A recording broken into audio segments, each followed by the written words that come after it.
La Cour pénale internationale vient de rendre son premier jugement depuis 10 ans et ce premier jugement touche à un Congolais, à savoir Thomas Lubanga.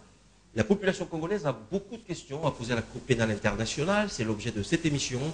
Nous avons fait venir les Congolais et nous avons fait venir face à ces Congolais, 100 Congolais qui sont dans la salle, les représentants de la Cour pénale internationale. Mesdames et messieurs, je vous prie de recevoir chez vous deux d'entre ces représentants de la Cour pénale internationale, à savoir M. Paul Madidi, qui est porte-parole de la CPI, et Mme Daphine Anayotos, qui est la coordinatrice de la sensibilisation pour la Cour pénale internationale. Les voici.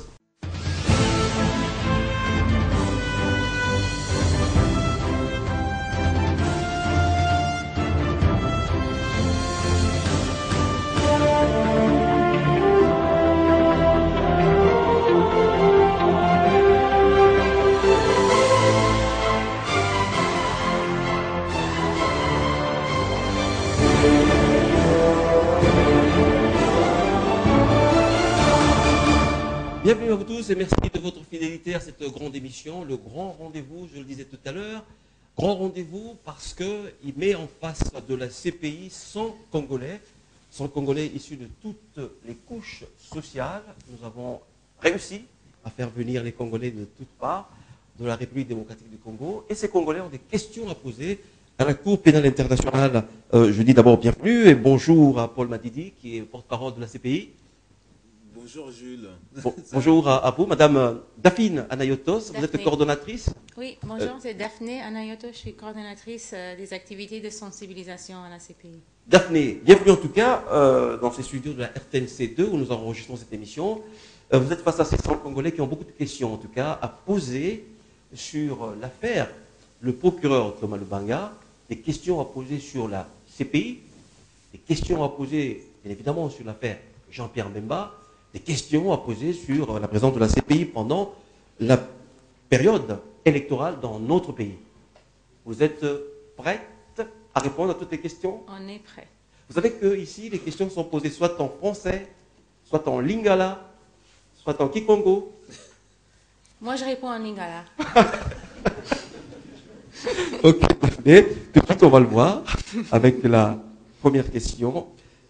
Monsieur Prince Maïro a une question à vous poser. Monsieur Prince, mettez-vous debout.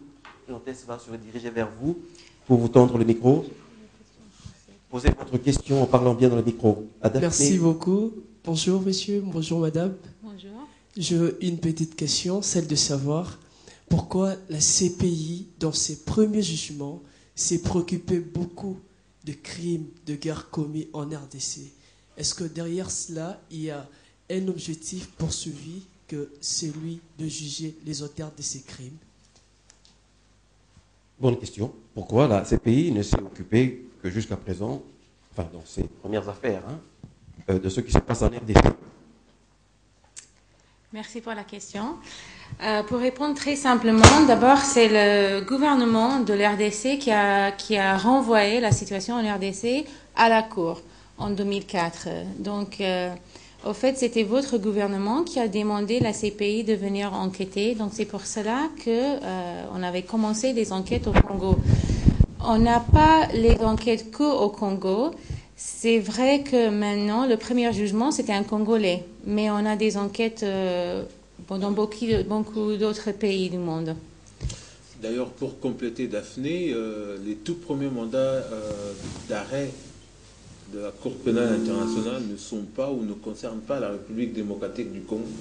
Les 5 premiers mandats d'arrêt lancés par la Cour pénale internationale ont plutôt concerné les responsables de la LRA. Vous savez, cette rébellion, ce groupe militaire qui opère en Ouganda. Et donc les tout premiers 5 mandats d'arrêt lancés par la Cour pénale internationale, c'était plutôt à l'encontre des citoyens ougandais. Et en fait, juste pour ajouter quelque chose, le fait que les citoyens congolais ont été arrêtés, c'est grâce à votre gouvernement. Parce que comment est-ce que les gens sont arrêtés? C'est nous, la CPI, qui lance un mandat d'arrêt, mais c'est vous, le gouvernement et la police nationale, qui doit exécuter ce mandat d'arrêt. Donc s'il y a un Congolais qui a été arrêté, c'est grâce à la coopération entre la CPI et le gouvernement congolais. justement toujours dans cette relation entre le gouvernement congolais et la CPI. Francis Kaboulou a une question. Monsieur Francis Kaboulou, mettez-vous debout. Vous avez le micro. Parlez dedans. Ouais, merci pour la parole. Bonjour à vous. Bonjour. Ma question est de savoir, il y a une rumeur qui circule dans la population congolaise qui disent que la CPI travaille en connivence avec le gouvernement en place pour essayer d'étouffer la carrière politique des autres politiciens, surtout beaucoup plus des opposants. Dernièrement, j'ai même entendu, il y a des personnes qui disent, si Jean-Pierre Bemba a été arrêté, c'était aussi grâce au gouvernement congolais. Il était comme un caillou dans la chaussure du gouvernement congolais, donc il mettait un peu mal à l'aise d'autres politiciens, raison pour laquelle ils ont fait appel à la CPI pour étouffer sa carrière politique. Qu'en pensez-vous de cette affirmation? Justement, il ne faut jamais faire confiance aux rumeurs. Comme l'a expliqué Daphné tout à l'heure, d'abord, je crois qu'il faut qu'on comprenne le mandat de la Cour pénale internationale. Disons, appelons ça comme ça, que c'est un tribunal mis en place par l'ensemble de la communauté internationale, dont plusieurs États africains, parmi ces États africains, la République démocratique du Congo, pour en fait juger les auteurs des crimes graves. Qu'est-ce qu'on appelle ici des crimes graves? C'est des crimes qui mettent en branle, qui mettent en danger la sécurité dans une région, dans un pays, qui mettent en danger la paix dans une région, dans un pays. Dans les années dans les années 90 principalement, nous avons tous vécu ce qui s'est passé par exemple au Rwanda, pour ne pas parler de l'ex-Yougoslavie. Alors la communauté tout entière, la communauté internationale tout entière s'est dit qu'il faut décidément mettre fin à ce qu'on a connu comme crime, et qu'il faut il faut juger les auteurs de ces crimes-là. Là, on a mis en place, donc, tous les États qui ont discuté de cela, ont signé un accord qu'on appelle, en fait, un traité qu'on appelle le statut de Rome. C'était en 1998. Ils ont tous signé ce statut de Rome. Il y avait plus de 120 pays qui ont signé ce statut de Rome. Et puis, bon, en 2002, ce statut de Rome devrait entrer en vigueur. C'est un peu comme la Constitution. Vous avez vu, les députés ont voté, ont adopté la Constitution, mais il fallait un référendum pour que cette Constitution entre en vigueur. C'est un peu la même chose. Il fallait donc une soixantaine de ratifications de ce statut de Rome pour qu'elle entre en vigueur. Lorsque ce statut de Rome est entré en vigueur, beaucoup d'États, notamment la République démocratique du Congo, des États africains principalement, ont choisi de saisir la Cour pénale internationale pour que cette Cour enquête par rapport aux crimes qui ont été commis dans leur propre territoire. Voilà donc, c'est ainsi que, bon, on a commencé des enquêtes en République démocratique du Congo. Ça donnait lieu à des arrestations que vous savez. Madame Abenada, qui est ici au première rangée, là au milieu, qui a une question à vous poser, et ce sera pour Daphné qui a souhaité répondre. Madame, ici, donnez-lui le micro ici. Deuxième rangée ici.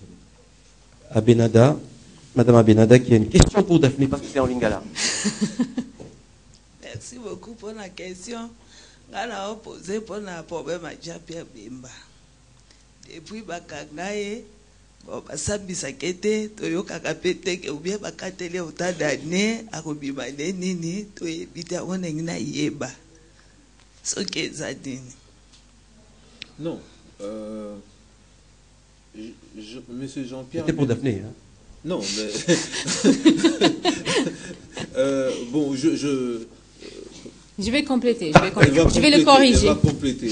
Non, contrairement à ce que vous dites, madame, procès à Jean-Pierre Bemba, déjà Ebanda d'ailleurs, hein, juge bazolandela likambango na étape il y a procès à Jean-Pierre Bemba ekomi ezali donc tozolandela ba témoin oyo ba procureur a présenté en fait procureur y est Nicolas, c'est trop fort pour vous. Oui, a cité 40 témoins. Hein, donc, à Benguisaki, 40 témoins. Donc, si dans à étape, il y a, je crois, parmi les derniers témoins d'ailleurs, au procureur à Benguisaki, donc, dans l'étape où Toza Lelo, ils ont audition, donc, Tozo Yoka, où il y a témoignage, il y a témoin et procureur. Tozaka kana katikati ya procès ango to komikutu na sukate parce que après ba témoin ya procureur et que à la tour il y a ba témoin ya ba victime plutôt ba avocat ya ba victime et puis après avocat ya Jean-Pierre Bemba ba koya na tour na bango pe ba expliquer ou bien ba présenter ba élément de preuve au bazanango ba même procès isa kokende neti balobaka lingala na molongo. Très bien. Enfin, je préfère qu'on reste un instant sur l'affaire le procureur Thomas Lubanga. Je donne dans cette perspective-là la parole à mademoiselle Hubertine Tueko. Mettez-vous debout, mademoiselle Hubertine Tueko. Je crois qu'elle est première rangée. Vous avez la parole. Bonsoir. Bon nombre de critiques ont été formulées à l'endroit de la Cour pénale internationale, notamment sur le faux témoignage de certains témoins. Et aussi, par rapport, ces critiques-là étaient plus formulées sur le fait que la Cour traînait pour rendre un jugement. Aujourd'hui, c'est chose faite. Moi, je me dis, est-ce que ces jugements qui est rendu, si on peut le dire, dans une certaine précipitation, ne serait-il pas un jugement subjectif, vu tous les critiques qui ont été lancées à votre cour? Merci pour la question, mademoiselle. D'abord, pour répondre à votre préoccupation par rapport aux témoins, aux faux témoins. Les juges ont commenté sur ça. Au fait, ils ont dit que, je crois qu'il y avait trois témoins, ils n'ont pas considéré leur témoignage. Parce que il y avait des problèmes avec leur témoignage. C'était supposé que c'était peut-être un faux témoignage. Donc, ils n'ont pas considéré ça comme évidence. Donc, la deuxième partie de votre question, c'était... Vous pouvez juste répéter un peu? Ah, que le procès a traîné, non? Oui. D'accord. Pourquoi? C'est vrai que le procès a un peu traîné. Pourquoi? Il était arrêté en 2006. C'était le tout premier procès. Donc, il n'y avait pas de précédent. Il n'y avait pas de précédent. Il n'y avait pas un exemple sur lequel les juges pouvaient se renseigner. Donc, c'était toutes les questions qui ont été soulevées pendant ce procès ont été soulevées pour la première fois. En plus, on avait des problèmes. Vous savez que le procès a été suspendu 2 fois. Donc ça, par des problèmes avec le bureau de procureur. Donc ça aussi a fait que les choses ont traîné un peu. Ça, on espère que le bureau de procureur, que tout le monde a appris de ses erreurs, que ça va pas se passer encore dans notre deuxième procès. Troisièmement, il y avait pour la première fois dans l'histoire de la justice internationale la participation directe des victimes. Donc, il fallait beaucoup de prudence pour que tout ça soit bien fait, pour que les juges statuent bien sur qui est qualifié comme victime, qui a le droit de participer. Donc, pour tout ça, il fallait que les potentielles victimes fassent des demandes de participation, que les juges statuent sur est-ce que ces personnes sont qualifiées légalement comme victimes et si oui, est-ce qu'ils ont les droits de participer. Donc, tout ça a pris beaucoup, beaucoup de temps. C'est vrai que le procès a traîné.